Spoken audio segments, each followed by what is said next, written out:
अर्थ चीरकाल की तपस्या से प्राप्त हुई चिंतामणि का त्याग करके मणि बुद्धि से कांच को ग्रहण करने की कथा तथा विंध्यगिरि निवासी हाथी का आख्यान।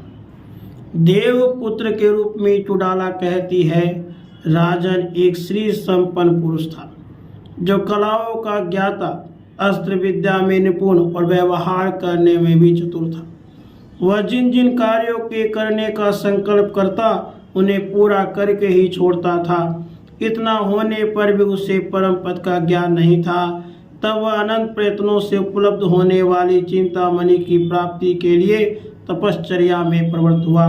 उस दृढ़ निश्चयी पुरुष के कुछ काल तक महान प्रयत्न करने पर चिंतामणि प्रकट हुई।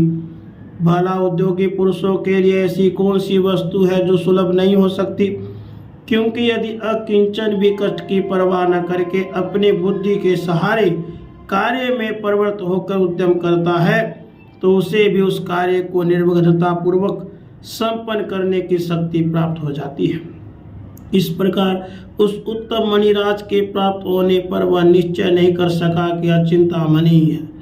तब घोर दुख और परिश्रम से उपलब्ध हुई उस चिंतामणि की उपेक्षा करके वह अपने विस्मयुक्त मन से यूं विचार करने लगा, यह चिंतामणि है या नहीं है, क्योंकि यदि चिंतामणि होती तो यह मेरे सामने प्रत्यक्ष नहीं होती। मैं इसका स्पर्श करूं या ना करूं, कहीं ऐसा न हो कि यह मेरे छूने से दृश्य हो जाए।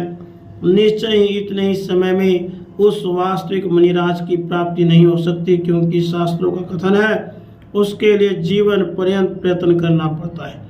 भला मेरी ऐसी उत्कृष्ट भाग्य संपत्ति कहाँ हो सकती है जो इतने थोड़े काल में संपूर्ण सिद्धियों को प्रदान करने वाली उस चिंतामणि को मैं पालूं। मेरी तपस्या तो बहुत थोड़ी है, मैं साधुओं में एक तुच्छ मनुष्य हूँ और दुर्भाग्य का एकमात्र पात्र हूँ। ऐसी स्थिति में सिद्धियाँ मेरे निकट कैसे आ सकती है। इस प्रकार वह मूर्ख तर्क वितर्क के हिंडोले में झूलता हुआ बहुत देर तक विचार करता रहा। अंतोगतवा उसने उस मणि के ग्रहण करने का विचार छोड़ दिया, क्योंकि मूर्खता के कारण उसकी बुद्धि मूढ़ हो गई थी। ऐसा नियम भी है, जो वस्तु जिसे जिस समय प्रारब्ध के कारण प्राप्त नहीं होती वह उसे उस समय पा भी नहीं सकता। देखो ना, उस दुर्बुद्धि ने प्राप्त हुई चिंतामणि की भी उपेक्षा कर दी। इस प्रकार जब वह तर्क वितर्क करता ही रह गया तब वह मणि उड़कर वहां से अदृश्य हो गई, क्योंकि अवहेलना करने वालों को सिद्धियां उसी प्रकार छोड़ देती है जैसे धनुष से छोड़ा हुआ बाण प्रत्यंचा का परित्याग कर देता है। सिद्धियां जब आती हैं तब वे अभिष्ट पदार्थों को देती रहती हैं, परंतु अवहेलना करने पर जब वे वापस जाने लगती है उस समय वे उस पुरुष की बुद्धि का विनाश कर डालती है। इस प्रकार उस चिंतामणि के दृश्य हो जाने पर वह पुनः उस उत्तम रत्न की प्राप्ति के लिए यत्न पूर्वक चेष्टा करने लगा, क्योंकि अटल निश्चय वाले मनुष्य अपने कार्य से उद्विग्न नहीं होते। कुछ समय के बाद उसे अत्यंत कांतिमान एक कांच का टुकड़ा दिखाई पड़ा। फिर तो जैसे मोहग्रस्त अज्ञानी पुरुष मिट्टी को सुवर्ण समझने लगता है, उसी प्रकार उस मूर्ख ने यही चिंतामणि है यह निश्चय करके उसकी उपादेयता स्वीकार कर ली। उस कांच के मणि को लेकर उसने सोचा कि अब तो इस चिंतामणि के प्रभाव से मुझे सारी अभिष्ट वस्तुएं अनायास ही मिल जाएगी, फिर इस धन संपत्तियों को लेकर क्या करना है। ऐसा विचार कर उसने अपनी पहली संपत्ति का त्याग कर दिया। उसे विश्वास हो गया कि अब तो घर से दूर जाकर इच्छा अनुसार संपत्ति संपन्न होकर मैं सुखपूर्वक जीवन यापन करूंगा। ऐसी धारणा करके वह मूर्ख निर्जन कानन में चला गया। वहां पहुंचने पर उसे उस कांच खंड से कुछ मिलना जुलना तो था ही नहीं, वह भारी विपत्ति में फंस गया। मूर्खता के कारण जैसे दुख मनुष्य के सामने आते हैं, वैसे दुख तो भीषण आपत्तियों में फंसने पर बुढ़ापे से तथा मृत्यु से भी प्राप्त नहीं होते। अतः एकमात्र मूर्खता ही संपूर्ण दुखों की प्राप्ति में कारण है। भोपाल, अब यह दूसरा मनोहर उपाख्यान सुनो। साधु यह वृतांत आपके वृतांत के अनुरूप ही है और बुद्धि को परम उत्कृष्ट ज्ञान प्रदान करने वाला है। राजन, विंध्यगिरि के किसी वन में एक हाथी रहता था जो बड़े बड़े युद्धपतियों के युद्ध का अधिपति था।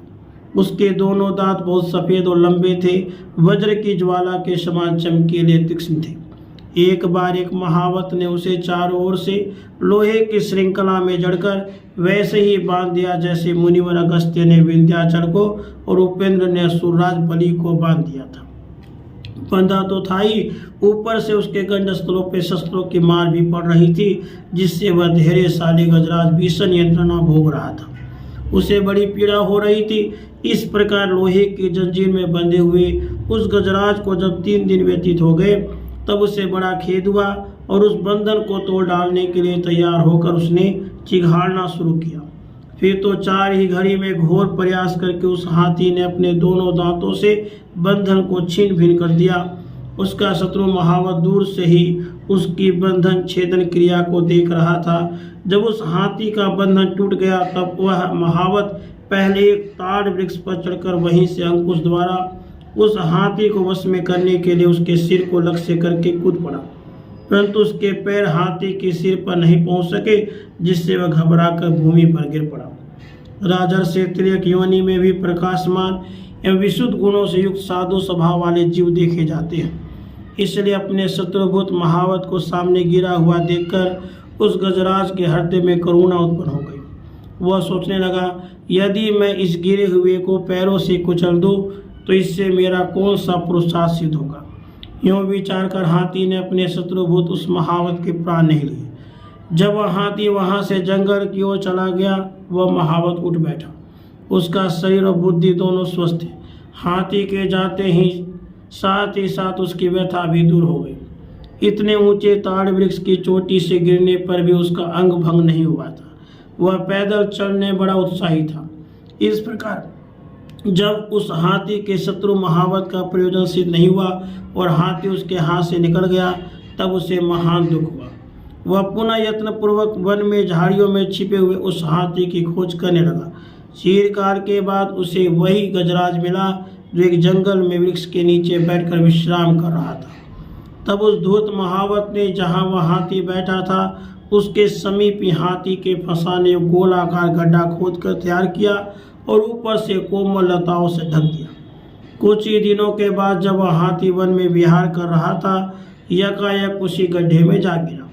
तब उस महावत ने गड्ढे में गिरे हुए उस हाथी को पुनः सुदृढ़ रूप से बांध दिया, जो आज भी भूकर में पड़ा दुख भोग रहा है। यदि वह हाथी अपने सामने गिरे हुए शत्रु को पहले ही मार डाले होता, तो आज उसे शत्रु द्वारा गर्त बंधन रूप दुख की प्राप्ति नहीं होती। जो मनुष्य मूर्खतावश वर्तमान क्रियाओं द्वारा आगामी काल का शोधन नहीं कर लेता, वह वंदे गिरिवासी गजराज की भांति ही दुख का भागी होता है। वह हाथी, मैं श्रृंखला बंधन से मुक्त हो गया हूँ, इतने मात्र से ही संतुष्ट हो गया, परंतु दूर चले जाने पर भी वह पुनः अज्ञानवश बंधन में पड़ गया। भला मूर्खता कहाँ नहीं बाधा पहुँचाती, अर्थात हर जगह बाधा पहुँचाती है। महात्मन बद्ध हुआ भी मैं बंधन रहित हूँ, इस प्रकार की चित्तगत मूर्खता को ही परम बंधन समझना चाहिए। अतः उससे छुटकारा पाने के लिए परमात्मा के संकल्प से उत्पन्न संपूर्ण त्रिलोकी को परमात्मा का स्वरूप समझना चाहिए। जिसे इस प्रकार का ज्ञान नहीं है और जो मूर्खता में स्थित है, उसके लिए वह स्वयं ही सहसा समस्त बंधनों का कारण बन जाता है। राधे कृष्ण, राधे कृष्ण।